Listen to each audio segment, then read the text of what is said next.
I don't know about you guys, but these rocks definitely remind me of the Bimini Road.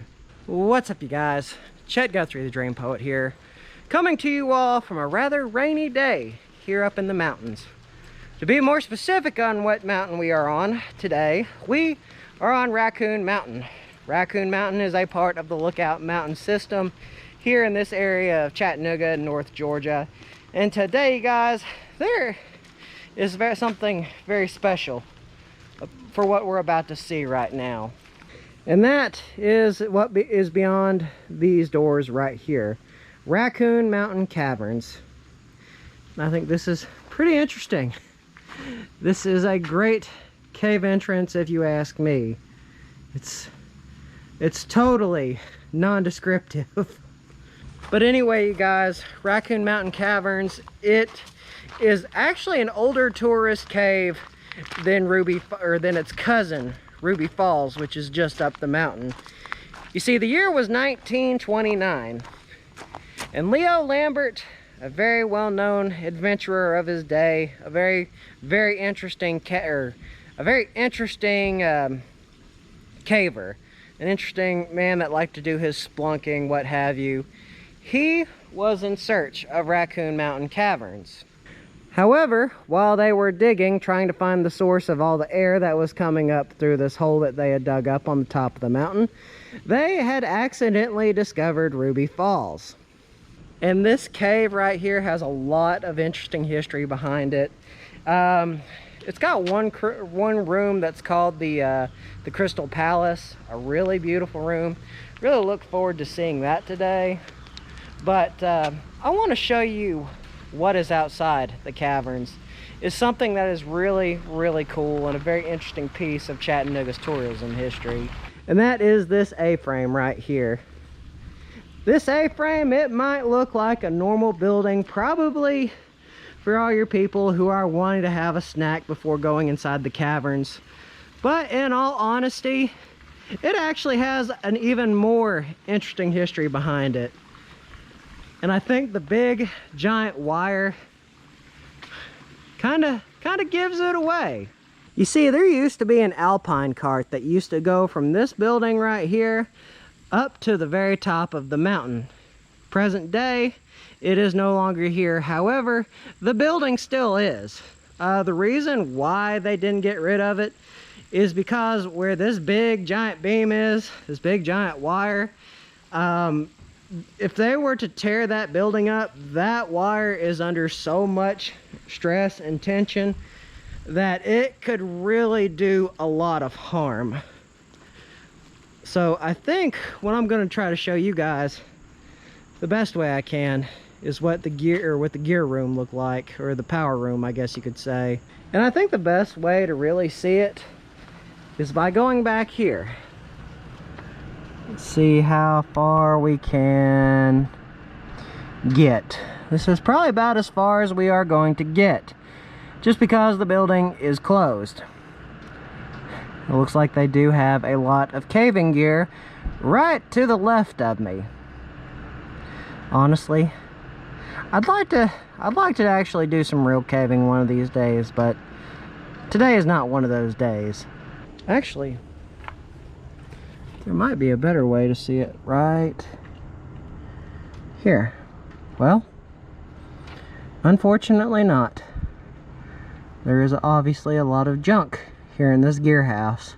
So unfortunately, not a whole lot to see on the inside, but there is a big giant cable that is anchored to the ground on the inside that is keeping this big giant wire here from more or less bursting, imploding, what have you, and doing a lot of harm. And this is interesting. Somebody put a small pond here, or I won't say a small pond, a small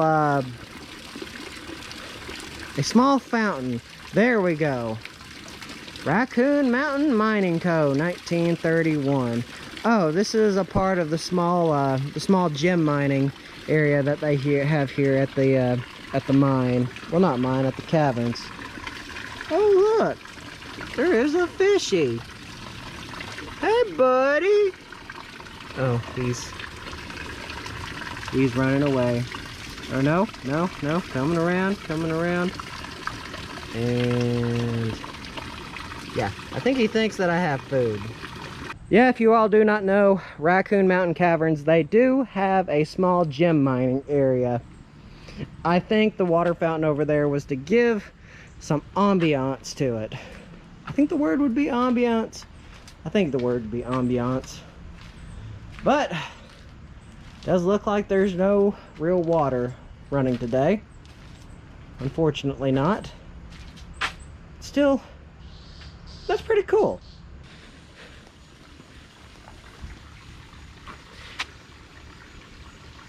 Sorry, I had a brain fart there. Yes, that is a cool little fish right there. That is a cool little gem mining spot.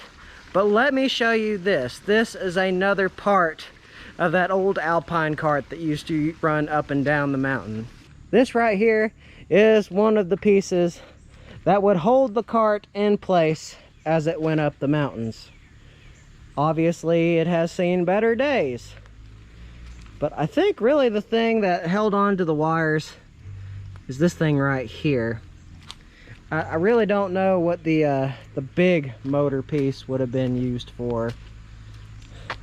In the comments below, let me know. I'd really like to know. And I imagine this is what used to hold the cart in place as it went up the mountain. Kind of like a, I guess, a bracing system, I suppose. It's actually pretty tall. I'd probably say, it probably stands about maybe 5'6", 5'7". I mean, it's pretty big, but imagine this used to be held up by the wire. That's crazy to think. Now let me show you the cart. There is one cart left in existence of this entire tram system. Now, how I found out about this spot was through my friend Andy, who runs Andy's Journeys here on YouTube. He's a Chattanooga vlogger. Show him some love. He is awesome. He's been doing it way longer than I have, but he did a video on this a while back, and for me, I just had to see it for myself. But this is one of the alpine carts that used to run up the mountainside. And obviously it is a bit worn out.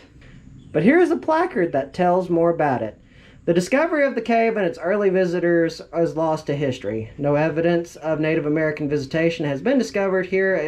Was a Cherokee village in nearby Black Creek, so it is possible that they may have entered the front section of the cave. Unauthenticated signatures from 1918 suggest that local inhabitants visited the cave in the early 20th century. Farmers in the valley used the cave entrance to cool off during the summer, and John White Jr. and Miles Tundle remember chasing a rabbit into the cave when they were young and lived at the site at the Grand Hotel farm nearby. In 1937, Dr. Valentine of Vanderbilt University collected a spider specimen, the Crystal Caverns cave spider, that was later identified as a separate species unique to this cave. Throughout the 1960s and 1970s, members of the Chattanooga Grotto survived and mapped the cave. The mapping process continues today, and more than 5.5 miles of passageways has been discovered. Well, they didn't really tell me a whole lot about the alpine car, or maybe it's in here. In 1952, the Smith brothers extended the walking trail and reopened the cave as the Crystal City Caves. Natural formations which resembled Bible scenes were themed to the tourists. The Mount Athena Sky Ride. Here we go. This is what I wanted to know. The Mount Athena Sky Ride was opened in 1964 with a Living Creek Indian village at the top of the mountain. During the 1970s until 1984, the Sky Ride took hand gliders to the top where they would launch from a bluff. It ceased operation in the mid-1980s. So imagine, from 1964 up until the 1980s, this was an operational cart. You'd have at least 10, 15 people get in at a time, and it would move from that building right there up to a living Indian village, or a mock recreation of an Indian village. I think that's how it went. I believe so anyway. So all in all, this is a really cool piece of tourism history here in the Chattanooga area. I didn't know about it till my friend Andy told me about it, and I had to see it from here. So anyway, guys, we are going to get out of here, and we're going to go inside the caverns. The caverns that Leo Lambert searched for and eventually found. In the process, he mistakenly found Ruby Falls. But still, Raccoon Mountain Caverns is just as awesome.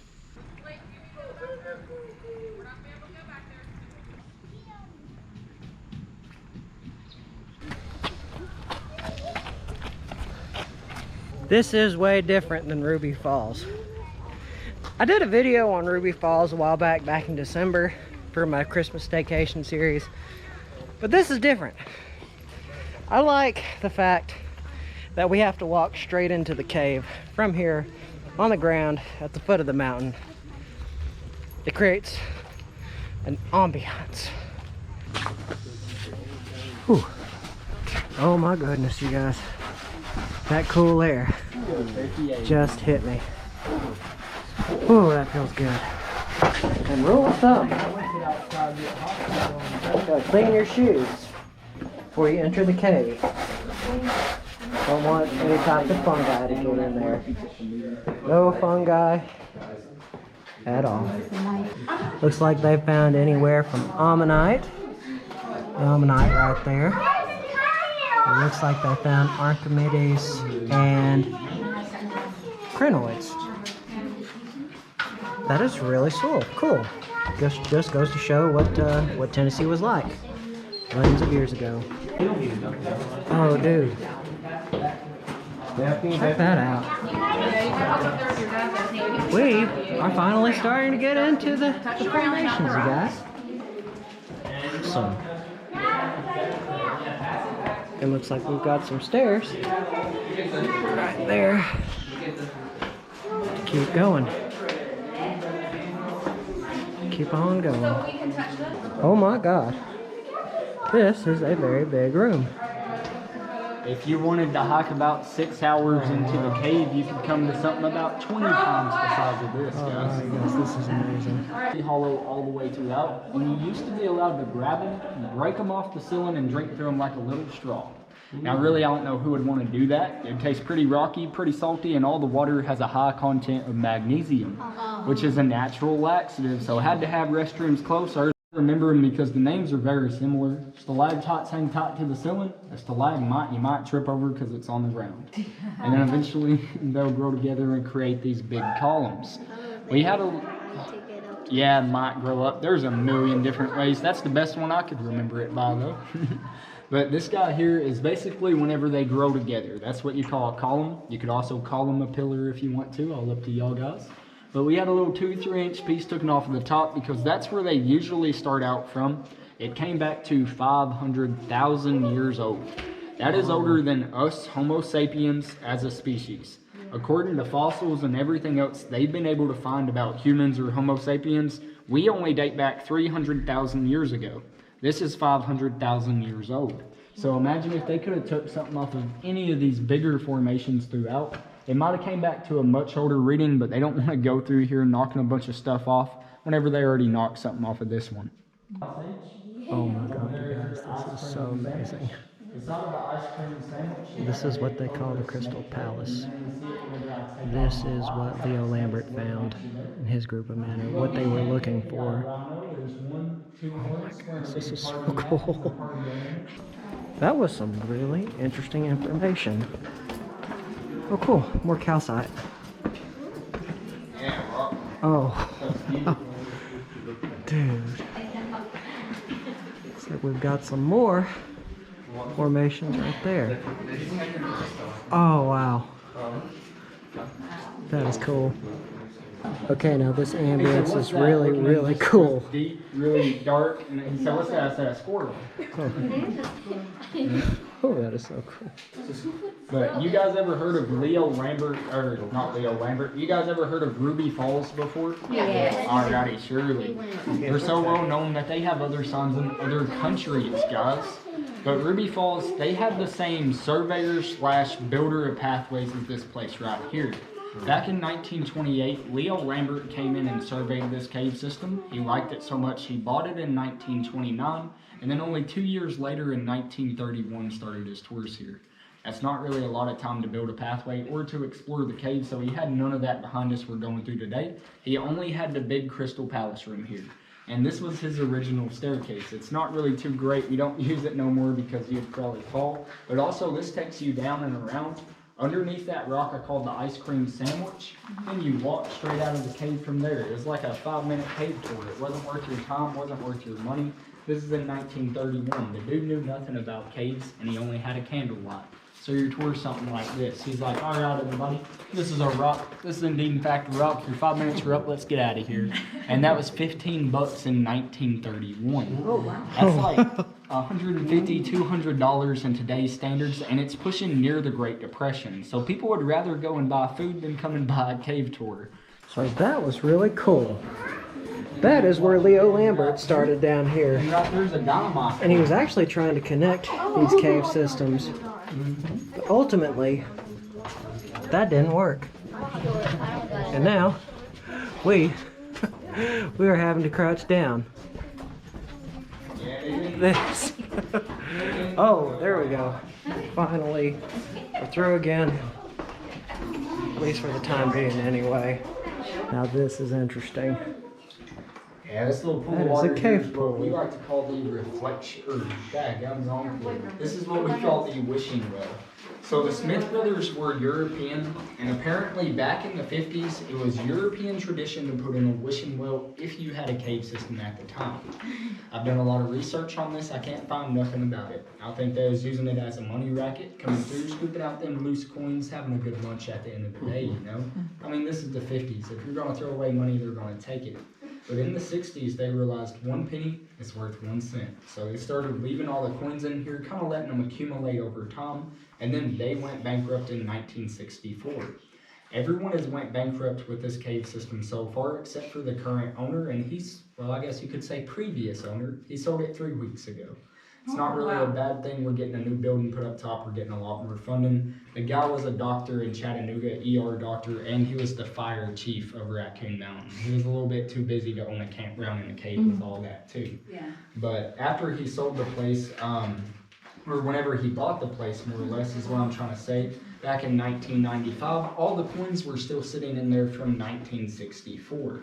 That's around 31 years all them copper coins were sitting in water.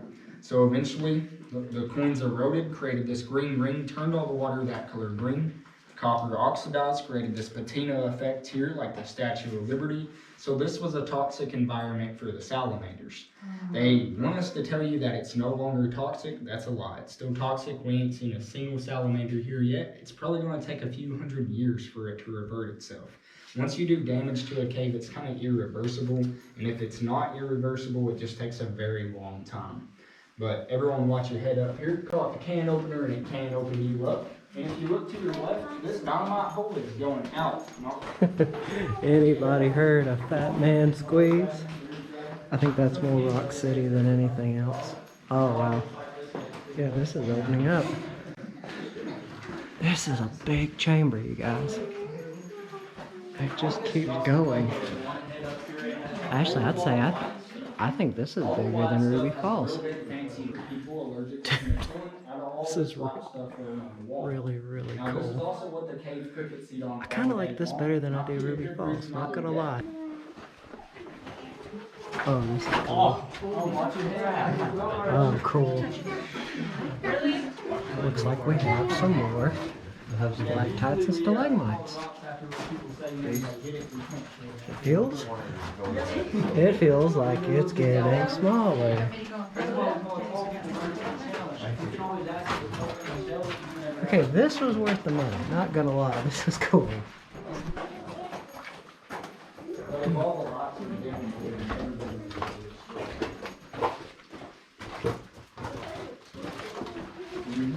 Now, really, I don't know what that's kind of kids went around licking or eating your sugar. There's a probably the pond same right kind of here. kids eating Tide Pods and this is paint cool. chips and all this other dumb stuff. Don't drink that unless you need a colonoscopy. I know you guys can't really see that.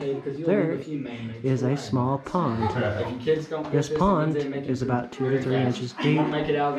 Wish we could see it a little bit better than we could. Oh wow. That didn't show up too well. But I'm not complaining. There was a pond in there. And apparently if you go back further, you can find more of those. And that's where you'll find the salamanders. Oh, this is... And then go easy way instead of squeezy way or walking towards that. Oh, that's cool. And looks like it keeps on going. Oh wow. I've said that a lot so far. But this cave is awesome. Not really fresh. The stuff grows in a cubic inch every 100 years. So it's just that it's continuously getting dripped on here. It's keeping it nice and white. Anything that's this creamy brown color or peanut butter color, it's all still alive, it's still healthy, it just has dust, dirt, silt, stuff picked up in it over time because it's been here a while. It's kind of oxidized, I guess you could say. Anything that's super dark, dull, and gray looks like the water's running around it instead of on top of it. This is dead formation from people touching it, knocking off stalactites, dynamite getting used, pathway getting poured, anything that could have happened in the past 91 years. But all the way back, throughout, and down that whole entire formation right there, every bit of that is dead versus this little bit being alive. So try to keep that with you because there is over 11,000 cave systems in Tennessee. Out of those 11,000 cave systems, there's only 63 that are documented to be alive. So a lot of them like to look at this dead formation and be like, look, it's alive and growing. Call them out on their bullcrap. Ask them where the calcite is. They'll start spitting and spattering. It's hilarious. But everyone else, watch your head right up here. Got another low-hanging rock. Call it lasagna rock. It might sound cheesy, but it won't be if you hit it. Take a dub. That hangs on the ceiling above your head. Pretty heavy. You said that thing's 25 pounds? Yeah, or so. You can feel it. I mean, if I'm touching it, you can touch it, guys. Oh my god. That thing's heavy. Imagine that hangs from the ceilings. Just a little soda straw. It falls on you. You're done. From the ceiling. Oh, that is cool. If someone ripped it off, I can say, I held a stalactite. Watch your head here. This day has been a whole lot of interesting things. A whole lot of interesting things. It's getting short again. Oh, this is interesting. Oh, so it keeps on going back further. I really like the groovy lights. I really like the lights. That's cool. And wouldn't you have it? We're back in the Crystal Palace room. A minute ago, you guys, we were on the other side. Now, we are actually inside the Crystal Palace. How cool. How neat. I'm enjoying this way more than Ruby Falls. I've already said that once, but I'll say it again. This place is incredible. Hi-ho, hi-ho, it's up the stairs we go. Do-do-do-do-do-do-do-do, hi-ho. I don't know. Yeah, I know. I think we're walking on the same stairs that Leo Lambert did. Ooh. And, well, you definitely don't want to hit your head on that. So we are going to move safely through. And I think we might be coming to the end. I think. I'm not too sure. But I am enjoying this experience. It's definitely cool to see something a little bit different. God, this room is huge. Interesting. So I got a pretty cool selfie, you guys. I got a pretty awesome selfie. And I think we're getting near the end. Oh, that's so cool. I've got an itty bitty salamander. Oh, that is cool. That is really neat. Oh, dude. This is really, really awesome. You guys Dude, be yes. safe. Okay, now that was well worth it. I thoroughly enjoyed that. Definitely a different experience than Ruby Falls. Ruby Falls, like, I kind of feel like even though it's an indoor waterfall, or like an inner cave system, this is a pretty cool close cousin. I like this. This was worth it. But anyway, guys, remember, don't forget to subscribe and hit the bell icon. Always means a lot. Goes to show that y'all care. Now y'all want to see more awesome videos. So without further ado, you guys, this vlog is over.